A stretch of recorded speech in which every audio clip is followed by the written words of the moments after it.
دیتا ہوں، جو ہمارے چیف منسٹر کو عمران خان صاحب سے 6 دفعہ آپ لوگوں نے ملنے نہیں دیا، یہ نوجوان خیبر پختونخوا کی عوام بار بار اس کو نوٹ کر رہی ہے۔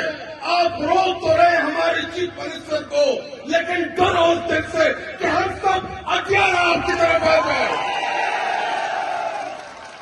اور آپ کو کیا لگتا ہے کہ یہ ترامیم کرنے سے آپ اس قوم کو ڈرا دیں گے؟ آپ نے 36ویں آئینی ترمیم کی ہم تھوکتے ہیں اس کے اوپر،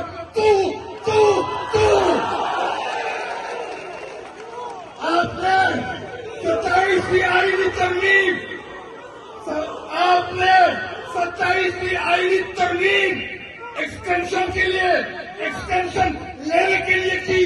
27ویں آئینی ترمیم میں آپ کو استثناء ان لوگوں نے دیا جو خود چور ہے، ڈاکو ہے، لٹیرے ہیں، جنہوں نے میرے ملک پاکستان کو لوٹا۔ عمران خان آئے گا، آپ کی استثناء کی ایسی کی ایسی کر دیں گے۔ اور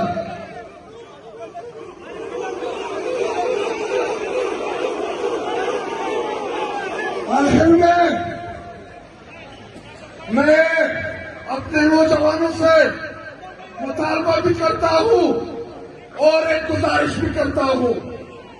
میرے نوجوانوں، میرے اور آپ کا لیڈر، میرے اور آپ کا قائد عمران خان صاحب جیل میں بار بار مڑ کے ہماری طرف دیکھ رہے ہیں۔ عمران خان صاحب نے میرے اور آپ کے بڑے ہونے کے لیے 28 سالہ جدوجہد کی ہے۔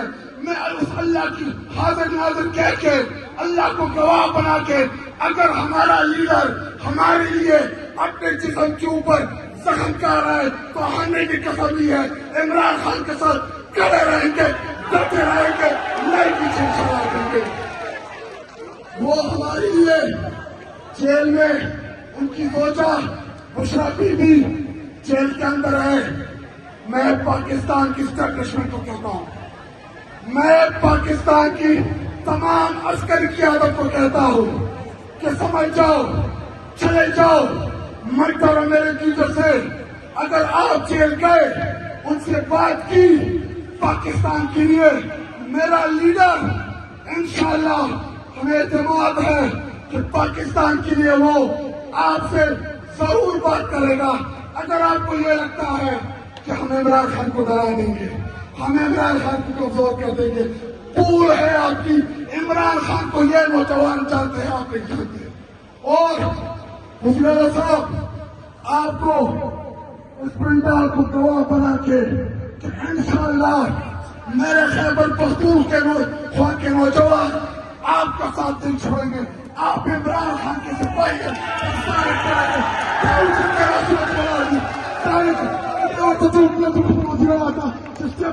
پتہ ہو لگی چھٹائی آواز دیتے